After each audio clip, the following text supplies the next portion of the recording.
ജപ്പാൻകാരുടെ വിജയരഹസ്യം പറഞ്ഞ ഇക്കിഗായി എന്ന ബുക്കിലെ ഒരു പവർഫുൾ ആയിട്ടുള്ള ഒരു പോയിന്റ് ഉണ്ട്. നിങ്ങളുടെ ക്ഷമയും നിരന്തര പ്രയത്നവും നിങ്ങളുടെ ലക്ഷ്യം പ്രാപിക്കുന്നതിനു വേണ്ടി പരിശീലിക്കുക എന്ന്. ഞാനിത് നമ്മുടെ ലൈഫുമായിട്ടൊന്ന് ബന്ധപ്പെടുത്തി നോക്കി. എന്താണ് നമ്മുടെ ലൈഫിൽ സംഭവിച്ചു കൊണ്ടിരിക്കുന്നത് എന്ന്. നമുക്ക് ക്ഷമയും നമ്മുടെ നിരന്തരമായിട്ടുള്ള പ്രവർത്തനവുമാണ് നമ്മുടെ ഡ്രീംസിലേക്ക്, നമ്മൾ ഉദ്ദേശിക്കുന്ന സക്സസ്സിലേക്ക് എത്തുന്നത് എന്നറിയാം. എന്നാൽ നമ്മുടെ ക്ഷമ എപ്പോഴും നശിച്ചുകൊണ്ടിരിക്കുകയാണ്. നമുക്ക് എല്ലാം പെട്ടെന്ന് കിട്ടണം, അല്ലേ? ഒറ്റ ക്ലിക്കിൽ ഭക്ഷണം കിട്ടണം, ഒറ്റ ക്ലിക്കിൽ റീൽസുകൾ മാറണം, അങ്ങനെയുള്ള അഥവാ പെട്ടെന്ന് തന്നെ ഇൻസ്റ്റന്റ് ആയിട്ട് റിസൾട്ട് ഉണ്ടാവുക എന്നുള്ളതാണ് നമ്മുടെയൊക്കെ ലക്ഷ്യം, അല്ലേ? ആ ക്ഷമയാണ് നമ്മളിൽ കൊണ്ടിരിക്കുന്നത്, നശിച്ചുകൊണ്ടിരിക്കുന്നത്. എന്നാൽ സക്സസിന് ഏറ്റവും കൂടുതൽ വേണ്ടത് തന്നെ ക്ഷമയാണ്. അതേപോലെ തന്നെ നിരന്തരമായിട്ടുള്ള പ്രവർത്തനവും.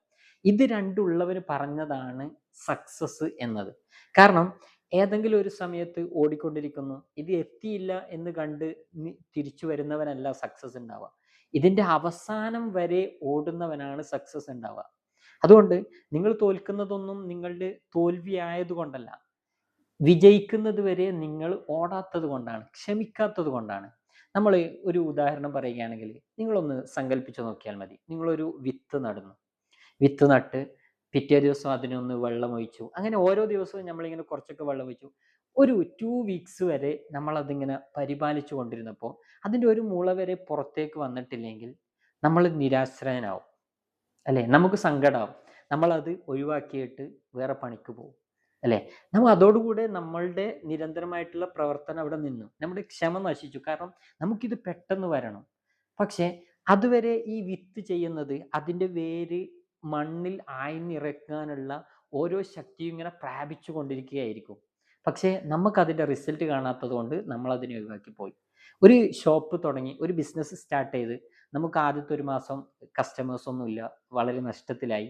ഒരു വർഷമൊക്കെ അങ്ങനെ പോയി. പക്ഷേ വീണ്ടും അങ്ങനെ ആയിരുന്നപ്പോൾ നമ്മളത് നിർത്തി പുതിയ പണിക്ക് പോയി. ഇതാണ് നമ്മളിൽ നിന്ന് നിരന്തരമായിട്ടുള്ള പ്രവർത്തനവും അതേപോലെ തന്നെ ഇൻസ്റ്റന്റ് ആയിട്ടുള്ള റിസൾട്ട് വേണമെന്നുള്ള ഈ പ്രശ്നങ്ങൾ കാരണമാണ് നമ്മുടെ ലൈഫിൽ പലതും സംഭവിക്കാത്തത്. അതുകൊണ്ട് ഈ ജപ്പാൻകാരുടെ രഹസ്യം തന്നെ അവരേറ്റവും നന്നായിട്ട് ക്ഷമ കൈകൊള്ളുന്നവരായിരുന്നു. ക്ഷമ വേണം. ഏതും നമ്മുടെ ലൈഫിൽ എന്താവണമെങ്കിലും എന്ത് കിട്ടണമെങ്കിലും ക്ഷമയോടുകൂടെ കാത്തിരിക്കണം. എങ്കിലേ നമുക്ക് എന്തെങ്കിലുമൊക്കെ നേടാൻ കഴിയും. പിന്നെ ഒരു കാര്യം തന്നെ റിപ്പീറ്റ് ആയിട്ട് നിരന്തരമായിട്ട് പ്രവർത്തിച്ചു കൊണ്ടേയിരിക്കുക.